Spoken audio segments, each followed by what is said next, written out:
दोस्तों, डिफेंस और world affair से जुड़ी इस समय की दो बड़ी खबरों के बारे में इस वीडियो में बात करेंगे, जिसमें साइप्रस के विदेश मंत्री इस समय भारत के दौरे पर हैं और इसी दौरान भारत ने तुर्की को बड़ा झटका दिया है और पूरी तरह से तुर्की को बॉयकॉट भारत ने कर दिया है। अभी तक इस तरह का कदम डिप्लोमेटिक स्तर पर भारत की तरफ से तुर्की के खिलाफ नहीं उठाया गया था। इस खबर के ऊपर बात करेंगे। इसके अलावा परमाणु तकनीक के क्षेत्र में भारत ने एक बड़ा कदम उठाया है, जो कि भारत की न्यूक्लियर पावर सबमरीन को नई ताकत देने वाला है। इन दोनों खबरों के बारे में इस वीडियो में डिटेल में बात करेंगे, इसीलिए वीडियो को अंत तक जरूर देखिएगा। साथ ही अगर आपको डिफेंस और वर्ल्ड अफेयर से जुड़ी ऐसी वीडियोस देखना पसंद है तो नीचे दिए गए सब्सक्राइब बटन को प्रेस कर बेल आइकन को जरूर दबा लें। तो चलिए शुरू करते हैं इस वीडियो को।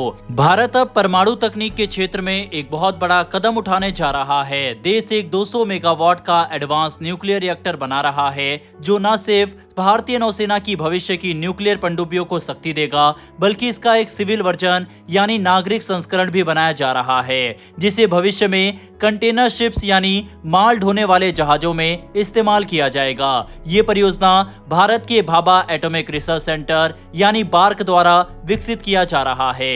ये वही संस्था है जिसने पहले भारत की पहली न्यूक्लियर पनडुब्बी INS अरिहंत के लिए 83 मेगावाट का रिएक्टर बनाया था, लेकिन अब भारत एक बिल्कुल नई पीढ़ी का 200 मेगावाट का प्रेशराइज्ड वाटर रिएक्टर तैयार कर रहा है, जो पहले से कहीं ज्यादा ताकतवर, सुरक्षित और कुशल होगा। पहले माना जा रहा था कि भारत की आने वाली S5 क्लास बैलिस्टिक मिसाइल पनडुब्बियां और प्रोजेक्ट 77 अटैक पनडुब्बियां 190 मेगावाट के रिएक्टर से चलेंगी, लेकिन अब नई जानकारी के मुताबिक दोनों पनडुब्बियों में 200 मेगावाट वाला ये नया रिएक्टर लगाया जाएगा। ये वही रिएक्टर होगा जो भविष्य में भारत के सिविलियन न्यूक्लियर कंटेनर शिप्स में भी इस्तेमाल होगा। इस रिएक्टर का वजन लगभग 200 टन बताया जा रहा है और इसे 13,000 टन की S5 क्लास और 10,000 टन की प्रोजेक्ट 77 पनडुब्बियों में फिट किया जा सकता है। इतना पावरफुल रिएक्टर इन पनडुब्बियों को न सिर्फ ज्यादा रेंज देगा, बल्कि इन्हें लंबे समय तक पानी के अंदर ऑपरेट करने की क्षमता भी देगा,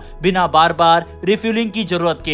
दरअसल भारत का ये कदम दो मोर्चों पर बड़ी जीत है। पहला, सैन्य स्तर पर यह भारत की नौसेना को परमाणु शक्ति से चलने वाली अगली पीढ़ी की पनडुब्बियां देगा, और दूसरा, सिविल स्तर पर यह भारत को उन गिने चुने देशों की कतार में खड़ा करेगा जो न्यूक्लियर पावर्ड मर्चेंट शिप्स यानी परमाणु ऊर्जा से चलने वाले व्यापारिक जहाज बना रहे हैं। बार का ये रिएक्टर डिजाइन नई तकनीकों पर आधारित है। इसमें फ्यूल एफिशिएंसी, हीट मैनेजमेंट और सुरक्षा सिस्टम को पहले से कहीं बेहतर बनाया गया है। ये रिएक्टर छोटा लेकिन बेहद पावरफुल है, ताकि इसे सीमित जगह में भी आसानी से फिट किया जा सके। दोस्तों, इस नए रिएक्टर से भारत की भविष्य की S5 क्लास पनडुब्बियों को और भी ताकत मिलेगी। ये पनडुब्बियां अरिहंत क्लास की तुलना में बड़ी और ज्यादा सक्षम होंगी। इनमें MIRV तकनीक वाले बैलिस्टिक मिसाइलें यानी एक ही मिसाइल से कई टारगेट पर हमला करने की क्षमता होगी। वहीं प्रोजेक्ट 77 अटैक पनडुब्बियां भी इसी रिएक्टर से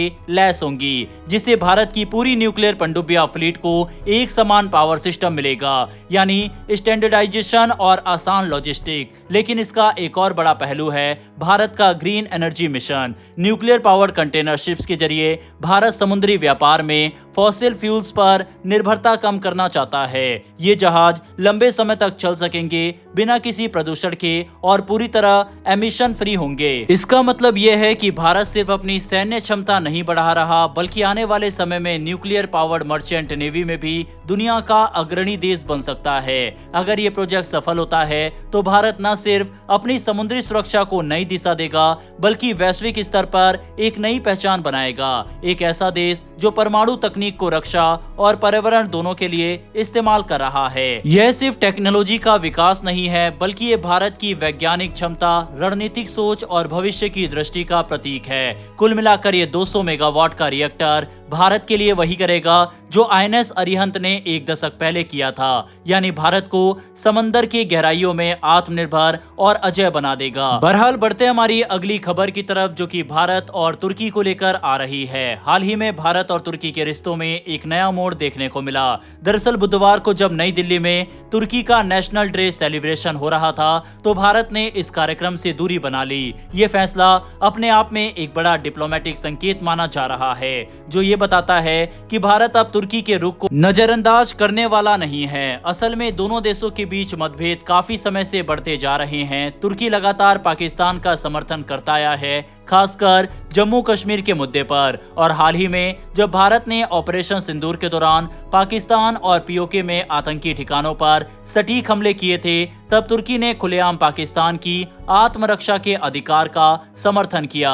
यही बात भारत को बेहद खटकी। भले ही भारत ने आधिकारिक तौर पर इस कार्यक्रम में शामिल न होने की कोई वजह नहीं बताई, लेकिन यह फैसला साफ संकेत देता है कि भारत अब तुर्की के राजनीतिक बयानबाजी को बर्दाश्त नहीं करेगा, खासकर जब बात भारत की संप्रभुता और सुरक्षा से जुड़ी हो। कार्यक्रम में तुर्की के राजदूत अली मुराद अरसाई ने हालांकि नरम लहजे में बात की। उन्होंने कहा कि भारत और तुर्की के रिश्तों में बहुत संभावनाएं हैं और दोनों देश मिलकर दुनिया में कनेक्टिविटी और शांति को बढ़ावा दे सकते हैं। उन्होंने ये भी कहा कि दोनों देशों को मिलकर वैश्विक असमानताओं और संघर्षों का हल निकालना चाहिए, लेकिन भारत की गैर मौजूदगी अपने आप में ये साफ संदेश दे गई कि सिर्फ बातों से अब काम नहीं चलेगा। तुर्की के साथ भारत के रिश्ते लंबे समय से ठंडे हैं, चाहे वह संयुक्त राष्ट्र जैसे मंच हो या इस्लामिक देशों के सम्मेलन। तुर्की अक्सर पाकिस्तान का पक्ष लेता रहा है, और अब जब भारत का झुकाव पश्चिम एशिया के कई देशों जैसे सऊदी अरब और यूएई के साथ बढ़ा है, तुर्की अपने आप को अलग थलग महसूस कर रहा है। इसी बीच भारत ने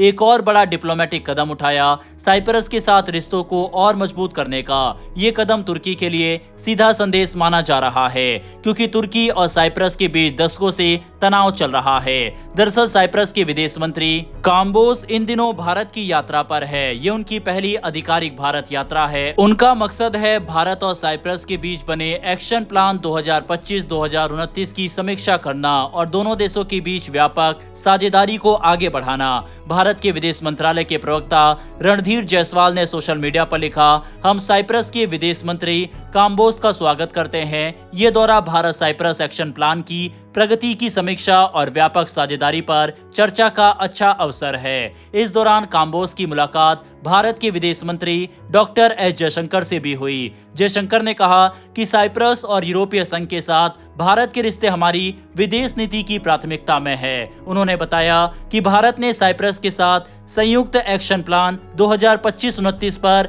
पहले से काम शुरू कर दिया। जयशंकर ने यह भी कहा कि भारत और साइप्रस विश्वसनीय और भरोसेमंद साझेदार हैं। उन्होंने साइप्रस के समर्थन के लिए आभार जताया, खासकर संयुक्त राष्ट्र सुरक्षा परिषद में भारत की स्थायी सदस्यता और न्यूक्लियर सप्लायर ग्रुप में भारत की सदस्यता को लेकर। भारत ने भी साइप्रस के संप्रभुता, एकता और क्षेत्रीय अखंडता का पूरा समर्थन दोहराया। साथ ही ये भी कहा कि भारत हमेशा संयुक्त राष्ट्र के प्रस्तावों के अनुसार 2 क्षेत्रीय और 2 सामुदायिक संघीय समाधान का समर्थन करता है, जिसमें राजनीतिक समानता हो। यह मुलाकात इसलिए भी अहम मानी जा रही है क्योंकि कुछ महीने पहले ही भारतीय प्रधानमंत्री नरेंद्र मोदी ने साइप्रस का दौरा किया था, जहां दोनों देशों ने मिलकर व्यापक साझेदारी को लेकर संयुक्त घोषणा की थी। दूसरी ओर ये पूरा घटनाक्रम ऐसे समय में हुआ जब तुर्की और भारत के बीच दूरी बढ़ रही है। भारत का साइप्रस के साथ रिश्ते मजबूत करना न केवल एक रणनीतिक कदम है, बल्कि एक स्पष्ट राजनीतिक संदेश भी है कि भारत अपनी विदेश नीति में अब पूरी तरह